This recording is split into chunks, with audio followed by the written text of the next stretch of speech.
Olá pessoal, tudo bem? Bom dia, boa tarde, boa noite. Eu sou Eduardo Shibayama. Para quem não me conhece, eu moro no Japão. Tenho aqui negócios, tenho trabalho, tenho um ministério aqui. Eu não sou pastor, eu sou um filho de Deus, uma pessoa que encontrou Jesus Cristo, fui lavado e fui transformado pelo sangue de Jesus.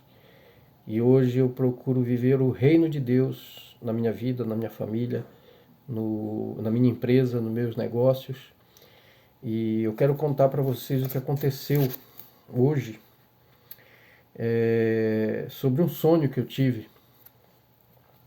Um sonho que me chamou muito a atenção. É difícil sonhar, é difícil ter sonhos, mas esse sonho eu senti que eu precisava contar para vocês, porque foi algo que mexeu comigo, mexeu muito mesmo. E eu quero que vocês escutem até o final, que vocês vão entender por que isso é importante para todos nós, porque não é um sonho que veio de mim, mas é algo que Deus me mostrou para que eu pudesse aprender muita coisa. Eu sei que isso pode ajudar muita gente também a crescer, a aprender e a entender o que é a vontade de Deus e como viver melhor aqui nesse mundo. Como viver recebendo bênçãos, como viver dentro da vontade de Deus.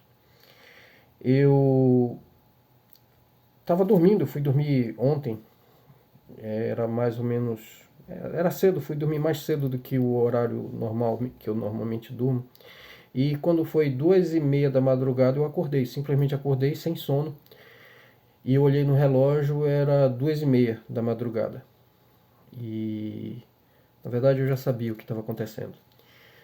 Não é a primeira vez, mas eu preferi fazer ouvido de mercador, fazer de conta que eu não estava ouvindo o que estava acontecendo, apesar de eu saber que na verdade eu não tinha acordado por mim mesmo. Era Deus quem tinha me acordado. E eu estava completamente sem sono.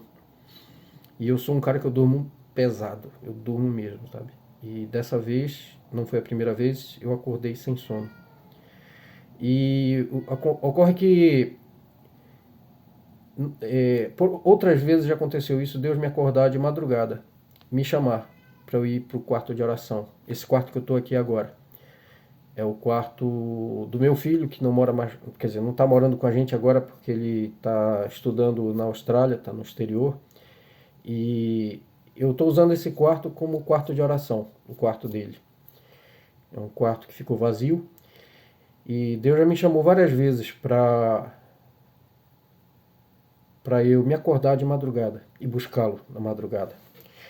A gente está agora no outono aqui no Japão. Hoje é dia 12 de outubro. Então já está friozinho, principalmente de madrugada. E ocorre que a minha cama estava bem aconchegante. Estava muito gostosa. Era uma zona de conforto muito bacana. Cobertor quentinho e eu decidi, Deus, dessa vez, apesar que eu estou sem sono, mas eu vou dormir, eu vou ficar por aqui. E fiquei ali olhando para o teto e acabei dormindo. Acabei dormindo e eu dormi e tive um sonho. E esse sonho eu vou contar para vocês. O sonho era que a gente saía de casa, de carro, eu e minha família, e a gente ia para uma outra cidade, não muito longe daqui. E no trajeto, a estrada ela vai beirando aqui a praia. A gente está próximo aqui do litoral, vai beirando aqui o Oceano Pacífico. E a gente chega, praticamente todo o trajeto é beirando o mar. E nós fomos tudo certo e voltamos. Quando nós estávamos aí pelo meio do caminho, começou a chover, e uma chuva forte. E aí, apesar de ainda ser dia, já estava caindo a tardinha, mas dava ainda para ver, o dia estava claro, não era noite ainda. E eu resolvi parar no estacionamento para ver se a chuva dava uma amenizada e aí continuava. A chuva até amenizou e voltou mais forte, amenizava, ficar mais forte. E eu decidi então dar uma parada para ver se a chuva parava para poder seguir viagem. Apesar que a noite estava chegando e eu acabei indo para um estacionamento que estava um pouquinho acima do nível da rua. E alguns centímetros, não era uma coisa de 1 metro acima da rua. E nesse estacionamento eu fiquei, não só eu, vários carros também pararam e a chuva nada de cessar. Apesar que diminuiu um pouco, aumentava, mas o nível da água, quando eu vi, estava tomando já a rua. Eu fui olhar, eu saí para lá, na margem da rodovia para ver e praticamente não via mais a pista. Já estava tudo embaixo d'água. E a noite caindo. E eu comecei a ficar preocupado, porque logo logo ia atingir o estacionamento. O nível da água ia subir no estacionamento, já estava subindo na verdade, e aí eu comecei a imaginar que provavelmente os carros iam começar a ficar embaixo d'água. E quando o nível da água sobe até o nível do motor, a gente acaba ficando ilhado porque o carro não pega mais. E aí a gente vai ter que procurar uma árvore para se abrigar, porque era uma enchente, se tratava simplesmente de uma enchente. E as horas foram se passando, a noite caiu, e eu, naquele desespero, com família, sem poder sair, acabei que nesse pânico aí eu acabei acordando. Acordando e eu entendi o que Deus tinha me mostrado e é o que eu vou contar aqui para vocês. Acontece que muitas vezes a gente sabe a jornada que a gente tem que seguir. Muitas vezes a gente sabe que não vai ser fácil. Muitas vezes a gente sabe que a chuva vai cair. Mas a gente prefere buscar sempre uma zona de conforto. Um estacionamento para a gente dar uma descansadinha, mesmo que não seja a hora de descansar. E muitas vezes, até quando é hora de descansar, às vezes Deus chama a gente para agir, para a gente tomar providências e a gente prefere ficar embaixo da coberta. Eu preferi ficar embaixo da coberta, cama quentinha, tá um frio aí fora, tá uma chuva aí, e aqui tá tão gostoso. Essa situação que eu tô tá tão boa, né? E isso estava impedindo de eu prosseguir a viagem na direção do meu objetivo, que era a minha casa, com a minha família. E eu, imaginando que eu estava sendo prudente, na verdade eu estava sendo inconsequente, porque apesar da chuva, a pista estava apenas molhada, ela não estava inundada quando eu parei. Se continuasse, apesar da chuva, o carro não tinha goteira no carro. A gente estava abrigado. Daria para a gente continuar, seguir viagem, apesar da chuva, a gente diminuiria a velocidade, acenderia o farol, apesar de ser de dia ainda, e provavelmente nós chegaríamos no destino, apesar de uma jornada mais complicada. Mas chegaríamos. E estaríamos num lugar seguro, porque a nossa casa já é num lugar seguro, um lugar mais alto, já é mais afastado daquela região mais baixa, mais afastada do mar.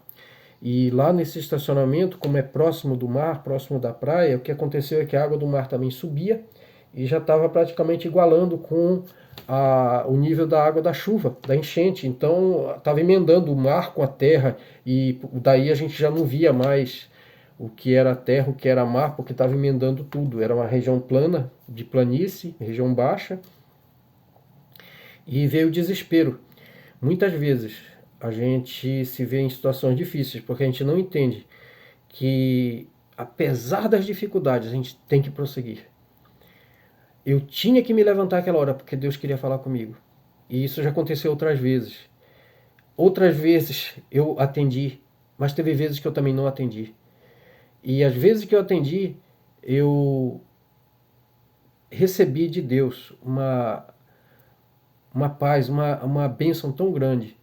E bênção em todos os sentidos. Não é só o espiritual, a bênção espiritual, ela geralmente ela tem consequências no material, no mundo tridimensional. E coisas que eu imaginava que ia demorar muito tempo para acontecer, aconteceu assim em segundos com um telefonema. Eu lembro que uma vez foi um imóvel que estava à venda. E num dia desses aí, ligou o corretor que estava procurando o cliente, ele ligou e disse assim, achamos o cliente, achei o cliente. Teu imóvel já tem interessado nele. E o preço que a gente estava negociando era uma negociação boa, muito boa. e equivalia aí a muitos anos de trabalho duro, né? Então, isso foi uma das vezes em que Deus me mostrou que não é o que a gente acha que dá certo, não é o esforço nosso. E também não é a zona de conforto que vai levar a gente para algum lugar. É a gente sair, a gente ir para a jornada. E a jornada começa sempre quando a gente busca Deus. Buscar Deus de madrugada é uma das maiores bênçãos que a gente pode ter na vida. E é um momento tranquilo, de paz, não começou a correria do dia a dia. E é ali que a gente, buscando a Deus, meditando na sua palavra, que a gente vai receber instruções, que a gente vai receber a direção da jornada que a gente tem que prosseguir. Porque a verdade é que, por melhor que seja a nossa situação aqui nesse mundo, aqui nessa terra, a nossa jornada ela prossegue. Porque nada pode se comparar com aquilo que ele vai nos entregar lá no final dessa jornada. É muito melhor do que toda a riqueza desse mundo. E a riqueza que há aqui nesse mundo chega a ser consequência dessa jornada. Porque quem falou e quem prometeu não pode mentir. Ele diz assim: busca em primeiro lugar o reino de Deus e a sua justiça, e tudo mais eu vou acrescentar para você. Tudo. Tudo aquilo que você acha que você vai conseguir na força do braço, eu vou te dar quando você buscar o meu reino e a minha justiça em primeiro lugar. A justiça de Deus se chama Jesus Cristo. É Ele que nós temos que buscar. E o reino de Deus não é religião. O reino de Deus não são 4 paredes que o pessoal convenciona chamar de igreja. O reino de Deus vai muito além disso. O reino de Deus são pessoas. O reino de Deus é um país. O reino de Deus é um governo que está chegando aqui na terra, que nós temos que trazer aqui para a terra. O reino de Deus é o céu que nós temos que trazer aqui para a terra. Quando nós buscamos esse reino e buscamos a Jesus Cristo, que é a justiça de Deus, todas as outras coisas ele vai acrescentar na nossa vida. Vamos lembrar disso, gente. Se você ainda não está nessa jornada, na direção da nossa casa celestial, é hora da gente mudar de rota, da gente fazer a conversão e andar na direção da jornada que Deus coloca pra gente. Uma jornada de dificuldades, muitas vezes tem, sim, mas também é uma jornada de vitória. Não é uma jornada para a gente ficar parado na zona de conforto, no estacionamento, imaginando que aquilo vai ser prudente. Muitas vezes é uma desculpa que a gente está achando para ficar na cama, quentinha ali, não querendo encarar o frio, né? E não querendo encarar a chuva, que na verdade chuva não mata ninguém. Quer dizer, às vezes não mata. Se você estiver dentro de um carro e a chuva não estiver alagando tudo, não estiver alagando o carro, a chuva não mata não. Você vai poder andar na chuva. Não precisa correr e não deve correr com velocidade adequada. Você vai chegar no seu destino, apesar das dificuldades, apesar do frio lá fora. Quando Deus chama a gente, é para a gente se mexer. Era para eu me levantar da cama e vir para o quarto de oração, buscá-lo, porque ele tinha coisa para me falar, para me dizer. E como eu não fui, ele me chamou em sonho, para me mostrar minha imprudência, minha negligência. Eu espero que essa mensagem sirva de reflexão para a tua vida. Se você ainda não conhece Jesus Cristo, essa é a grande oportunidade para você fazer a conversão, para você mudar de rota. Se você já conhece, cuidado com as zonas de conforto. Cuidado com uma cama quentinha. Cuidado com um emprego que te dá um salário confortável, que te dá uma pseudo-segurança e ao mesmo tempo pode estar roubando a tua liberdade, a oportunidade de empreender. Quero ler aqui para vocês, um trecho que está em Lucas, capítulo 19, 41, diz assim: quando ia chegando, vendo a cidade, chorou. Estava falando de Jesus quando estava avistando Jerusalém. E dizia: se conheceras por ti mesma, ainda hoje, o que é devido à paz. Mas isto está agora oculto aos teus olhos. Pois sobre ti virão dias em que os teus inimigos te cercarão de trincheiras e por todos os lados te apertarão o cerco. Te arrasarão e aos teus filhos dentro de ti não deixarão em ti pedra sobre pedra, porque não reconheceste a oportunidade da tua visitação, Isso aqui estava falando de Jerusalém. Jesus estava apreciando Jerusalém e lamentando com aquilo que viria a acontecer, porque Jerusalém não tinha, os filhos de Deus que estavam lá não tinham visto, não tinham entendido e não tinham recebido a sua visitação. Não aproveitaram a oportunidade que Deus tinha dado a eles, que era Jesus Cristo, deles se arrependerem e se tornarem para Deus através do seu Filho Jesus Cristo. E até hoje eles sofrem consequência disso. Agora o Hamas atacou novamente, invadiu, fez um estrago tremendo, matou muita gente. E essa história ela sempre se repete, porque os filhos de Deus às vezes não ouvem e não entendem a oportunidade que Deus dá. Deus nos dá oportunidade a todos os dias, não podemos reclamar por falta de oportunidade. Mas a nossa preguiça, a nossa vontade de ficar preso numa área de conforto, ela é maior. E ela nos impede de seguir nesta jornada para o nosso lar que não é aqui nesta terra, é lá no céu. E a jornada às vezes tem dificuldade sim, tem chuva, tem frio, tem calor, tem problemas, tem dificuldades financeiras, mas se a gente está dentro da jornada, nós não podemos parar, nós não temos esse direito de parar. Vamos continuar na nossa jornada e vamos juntos chegar lá, porque nós sabemos que Ele também coloca anjos para nos ajudar nessa jornada. Vamos entender e abrir os olhos para as oportunidades que Deus está nos dando, tá bom? Se você não aceitou Jesus, aceite agora como seu Salvador. Se você já aceitou, entenda que a zona de conforto pode ser uma grande armadilha, tá bom? Fique com Deus. Eu espero sinceramente que você tome a decisão correta. Eu vou deixar um contato aqui na descrição desse vídeo. Caso você não tenha, não conheça uma igreja, a gente pode indicar, tá bom? Em qualquer lugar do mundo que você tiver. Vai ser um prazer entrar em contato com você. Um grande abraço e a gente se encontra na próxima oportunidade. Tchau, tchau.